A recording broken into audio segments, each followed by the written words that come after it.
ನಟ ದರ್ಶನ್ ಪಾಲಿಗೆ big day ಆಗುತ್ತಾ ಸೋಮವಾರ. ಇವತ್ತು ದಾಸನಿಗೆ ಸಂಬಂಧಿಸಿದ 2 ಕೇಸ್ಗಳ ವಿಚಾರಣೆ ಇದೆ. ಇವತ್ತು ದರ್ಶನ್ ಗ್ಯಾಂಗ್ ನ್ಯಾಯಾಂಗ ಬಂಧನ ಅವಧಿ ಅಂತ್ಯ ಆಗ್ತಾ ಇದೆ ಹಾಗೂ ಹೈಕೋರ್ಟ್ನಲ್ಲಿ ದರ್ಶನ್ ಊಟದ ಅರ್ಜಿಯ ವಿಚಾರಣೆ ಬೇರೆ ಇದೆ. ಇದರ ಜೊತೆಗೆ ಜಾಮೀನು ಕೋರಿ ದರ್ಶನ್ ಅರ್ಜಿ ಸಲ್ಲಿಕೆಯ ಸಾಧ್ಯತೆಯೂ ಇದೆ. 3 ವಿಚಾರಗಳಿಂದ ಕೊಲೆ ಆರೋಪಿ ದರ್ಶನ್ಗೆ ಇವತ್ತು ಬಿಗ್ ಡೇ.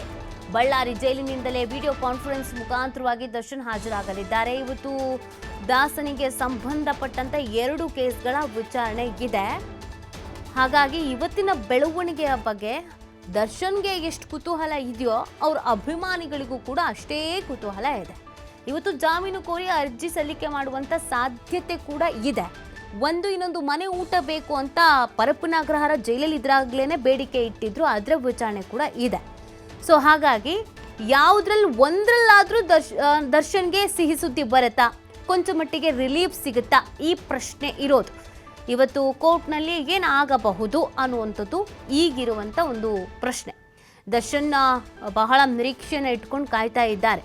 ಜಾಮೀನು ಕೋರಿರಲಿಲ್ಲ ಇಲ್ಲಿವರೆಗೂ, ಇವತ್ತು ಜಾಮೀನು ಕೋರಿ ಕೂಡ ಅರ್ಜಿಯನ್ನು ಸಲ್ಲಿಕೆ ಮಾಡುವಂಥ ಸಾಧ್ಯತೆ ಇದೆ.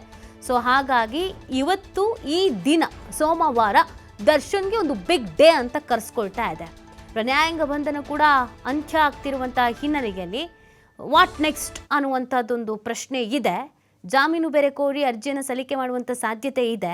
ಚಾರ್ಜ್ ಶೀಟನ್ನು ಸಲ್ಲಿಕೆ ಮಾಡಿರಲಿಲ್ಲ ಪೊಲೀಸರು, ಈಗ ಚಾರ್ಜ್ ಶೀಟೂ ಸಲ್ಲಿಕೆ ಆಗಿದೆ. ಸೊ ಹಾಗಾಗಿ ಕಾನೂನು ಹೋರಾಟ ದರ್ಶನ್ ಹೇಗೆ ಮಾಡ್ತಾರೆ, ಈ ಕಾನೂನು ಹೋರಾಟದಲ್ಲಿ ಅವರಿಗೆ ಏನೆಲ್ಲ ಅಡೆತಡೆಗಳು ಎದುರಾಗುತ್ತೆ, ಯಾವೆಲ್ಲ ಟಾಸ್ಕ್ಗಳು ಎದುರಾಗುವಂಥ ಸಾಧ್ಯತೆ ಇದೆ, ಜಾಮೀನು ಸಿಗುತ್ತಾ ಅಥವಾ ಸಿಗಲ್ವಾ, ಇದೆಲ್ಲವೂ ಕೂಡ ಈಗ ಮುಂದಿನ ದಿನಗಳ ಬೆಳವಣಿಗೆ. ಸೊ ಅದಕ್ಕೆ ಇವತ್ತು ಏನಾಗುತ್ತೆ, ಕೋರ್ಟ್ನಲ್ಲಿ ಏನು ಹೇಳಬಹುದು ಅನ್ನೋದು ಕುತೂಹಲಕ್ಕೆ ಕಾರಣವಾಗ್ತಿದೆ. ಹತ್ತತ್ರ 2 ತಿಂಗಳು ಆಯಿತು. ಕೊಲೆ ಆರೋಪಿ ದರ್ಶನ್ಗೆ ಸಿಗೋದೇ ಇಲ್ವಾ ಮನೆ ಊಟ ಕೋರಿ ಹೈಕೋರ್ಟ್ಗೆ ಅರ್ಜಿ ಸಲ್ಲಿಸಿರುವಂಥ ದರ್ಶನ್ ಇವತ್ತು ದರ್ಶನ್ ಅರ್ಜಿ ವಿಚಾರಣೆ ನಡೆಸಲಿದೆ ಹೈಕೋರ್ಟ್. ಈಗಾಗಲೇ ದರ್ಶನ್ ಮನೆ ಊಟ ಮನವಿಗೆ ಅಧಿಕಾರಿಗಳ ಕೊಕ್ಕೆ ಆಗಲಾಗಿದೆ. ಪರಪ್ಪನ ಅಗ್ರಹಾರ ಜೈಲಾಧಿಕಾರಿಗಳಿಂದ ಕೋರ್ಟ್ಗೆ ವರದಿ ಸಲ್ಲಿಕೆ ಆಗಿದೆ. ಇವತ್ತು ಊಟಕ್ಕೆ ಸಂಬಂಧಿಸಿದ ಅರ್ಜಿ ವಿಚಾರಣೆಯನ್ನು ನಡೆಸಲಿದೆ ಹೈಕೋರ್ಟ್.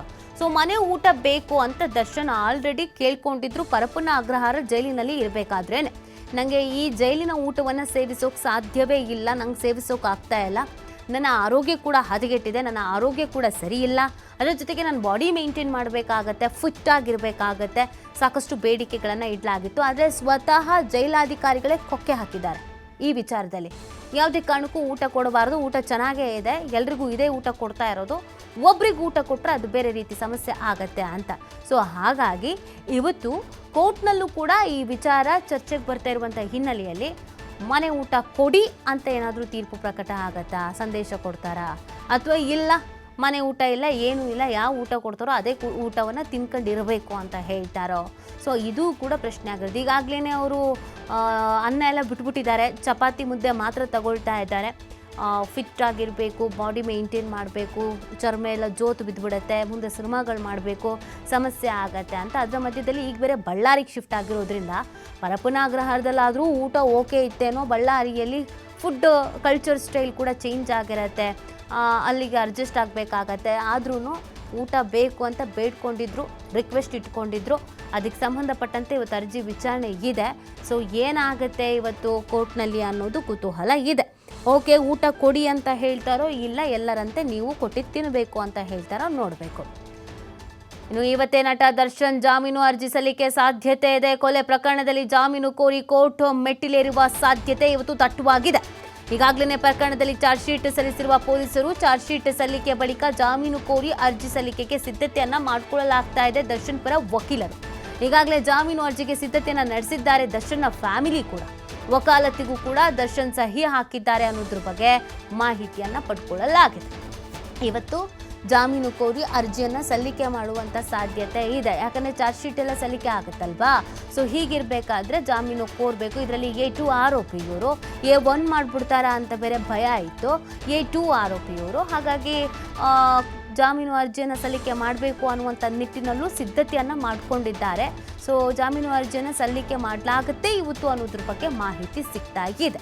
ಇದಕ್ಕೆ ಅವರ ಸಂಬಂಧಿಕರು ಅಂದರೆ ಅವರ ಕುಟುಂಬಸ್ಥರು, ಅವರ ವಕೀಲರು ಎಲ್ಲ ಪ್ಲಾನ್ ಮಾಡ್ಕೊಂಡಿದ್ದಾರೆ. ವಕಾಲತ್ತಿಗೆ ಸಹಿ ಕೂಡ ಹಾಕಿದ್ದಾರೆ. ವಕಾಲತ್ತು ಪೇಪರನ್ನು ನೀವು ಗಮನಿಸ್ತಾ ಇದ್ದೀರಾ ನೋಡಿ, ಈ ವಿಜಯಲಕ್ಷ್ಮಿ ಅವರು ಕೊಟ್ಟಿದ್ದಾರೆ ವಕಾಲತ್ತು ಪೇಪರು. ಅದನ್ನು ವಕಾಲತ್ತು ಪೇಪರಿಗೆ ಸಹಿ ಕೂಡ ಹಾಕಿರೋದ್ರಿಂದ ಇವತ್ತು ಜಾಮೀನು ಅರ್ಜಿಯನ್ನು ಸಲ್ಲಿಕೆ ಮಾಡುವಂಥ ಸಾಧ್ಯತೆ ಇದೆ.